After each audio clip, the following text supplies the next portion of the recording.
नमस्कार, मी Manjiri Kulkarni the mindful डाएटमध्ये तुमचं स्वागत करते। डाएट इन डायबिटीज हा विषय तसा सगळ्यांसाठी जुनाच आहे। सगळ्यांना माहिती आहे की डायबिटीज असताना किंवा प्री डायबेटिक कंडिशन्समध्ये तुम्हाला कार्बोहायड्रेटचं प्रमाण कमी करायचं आहे, फळं आणि भाज्यांचा समावेश आहारामध्ये करायचा आहे, लाईफस्टाईल चेंज करायची आहे कारण हा लाईफस्टाईल डिसऑर्डर आहे। परंतु तरीसुद्धा थोडंसं डिटेलिंग आपण आज आपल्या या व्हिडिओमध्ये बघणार आहोत। तर सगळ्यात महत्त्वाची पहिली गोष्ट म्हणजे जेव्हाही तुम्हाला डायबिटीज डिटेक्ट होतो तेव्हा तुम्हाला लो ग्लायसेमिक इंडेक्स असणारं फूड कंझ्युम करायचं आहे। ग्लायसेमिक इंडेक्स म्हणजे काय, हा व्हिडिओची लिंक तुम्हाला खाली कमेंट बॉक्समध्ये मिळेल। तर त्या लिंकमध्ये तुम्ही बघू शकता की ग्लायसेमिक इंडेक्स म्हणजे एक्झॅक्टली काय असतं। तर लो ग्लायसेमिक इंडेक्स फूड असं जर तुम्ही गूगलवरती सर्च केलं की कुठल्या पदार्थांचा ग्लायसेमिक इंडेक्स कमी आहे तर ते पदार्थ एनलिस्ट करून त्याचा समावेश तुम्हाला आहारामध्ये करायचा आहे। मग लो ग्लायसेमिक इंडेक्स म्हणजे काय, तर ज्याचा पण ग्लायसेमिक इंडेक्स हा 40पेक्षा कमी आहे हे लो ग्लायसेमिक इंडेक्स फूडमध्ये इन्क्लूड होतं। तर हे फूड तुम्हाला आहारामध्ये वाढवायचं आहे, त्यामुळे तुमच्या इन्सुलिन सिक्रेशनवरती नियंत्रण मिळणार आहे। त्याच प्रकारे तुम्हाला कॉम्प्लेक्स फूड ज्याच्यामध्ये सॉल्युबल फायबर्स जास्त आहेत या अन्नाचा, या प्रकारच्या भाज्यांचा आणि फळांचा तुम्हाला आहारामध्ये समावेश करायचा आहे।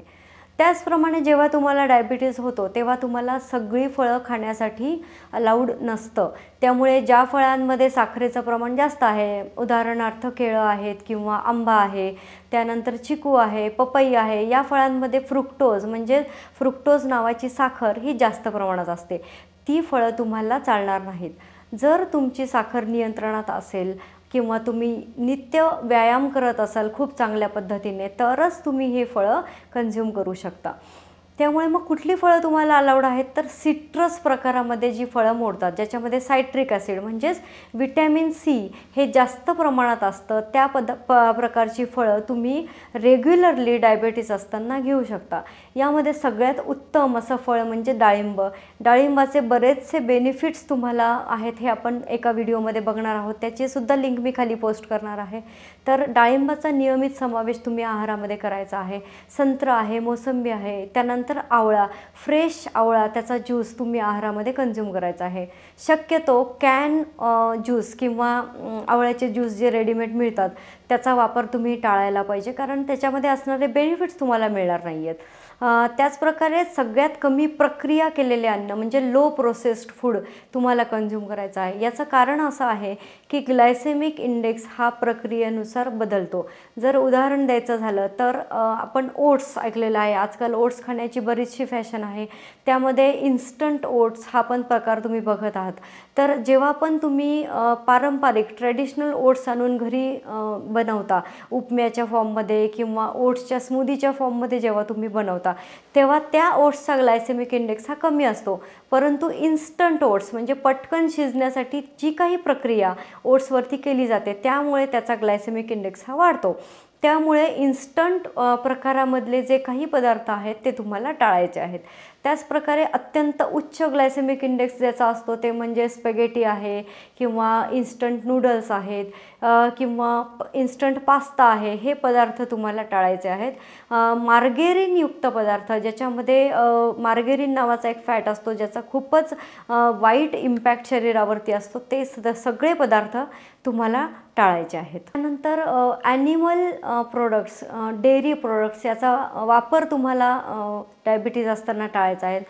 मी तर असं सजेस्ट करेल की जेव्हा तुमचा डायबिटीज हा नियंत्रणात नसतो, अनियंत्रित डायबिटीज ज्याला आपण असं म्हणू शकतो की ज्यांचा HbA1c ज्यांच्या 10पेक्षा जास्त आहे किंवा शुगर ज्यांची सातत्याने 400-500 अशी येते आहे, त्या लोकांनी वेगन डाएटवरती शिफ्ट झालं तरीसुद्धा चालेल। तर नियंत्रणात येईपर्यंतच तुम्हाला वेगन डाएटवरती शिफ्ट व्हायचं आहे, म्हणजेच ॲनिमल रिलेटेड फूड, दूध आहे, तूप आहे किंवा नॉनव्हेज आहे, अंडी आहेत, हे सगळे पदार्थ तुम्हाला तुमच्या आहारामधून स्किप करायचे आहेत।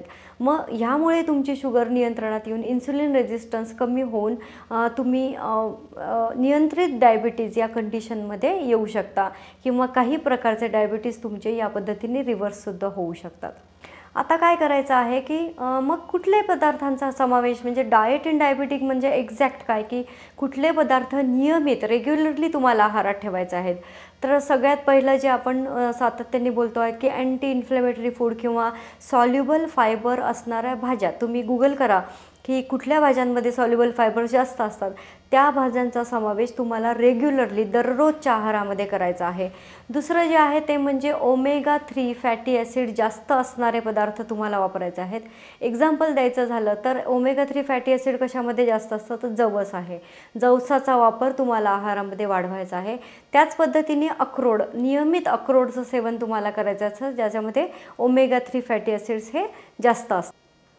त्यानंतर सिट्रस फ्रूट, जसं मी आत्ता बोलले त्याप्रमाणे ज्यामध्ये सायट्रिक ॲसिड, व्हिटॅमिन सी हे जास्त असतं, त्या फळांचा समावेश तुम्हाला आहारामध्ये रेग्युलरली करायचा आहे. आणि त्याच पद्धतीने लोएस्ट प्रोसेस म्हणजे सगळ्यात कमी प्रक्रिया केलेलं अन्न किंवा ज्यामध्ये कमीत कमी इन्ग्रेडियंटची रस मिसळ आहे, अशा अन्नाचा समावेश तुम्हाला करायचा आहे. त्यानंतर तुम्हाला मसाल्यांचा वापर, म्हणजे आपले भारतीय स्पायसेस जे आहेत, तर त्यामध्ये सगळ्यात महत्त्वाचं आहे दालचिनी, त्यानंतर आहे जायफळ, त्यानंतर लवंग, मिरे, ज्याच्यामुळे तुमचं मेटाबॉलिझम वाढणार आहे. अशा मसाल्यांचा वापर कुठल्या ना कुठल्या फॉर्ममध्ये तुम्हाला करायचा आहे.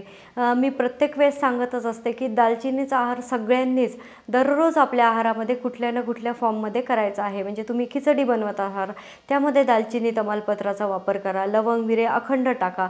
याचासुद्धा फायदा तुम्हाला मेटाबॉलिक रेट वाढवण्यासाठी आणि त्या योगाने इन्सुलिन रेझिस्टन्स कमी करण्यासाठी होऊ शकतो.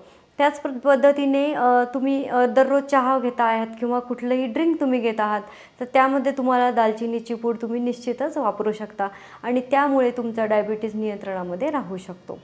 अशा छोट्या छोट्या टिप्स मिळवण्यासाठी द माइंडफुल डाएट या चॅनलला लाईक करा, सबस्क्राईब करा आणि शेअर करा.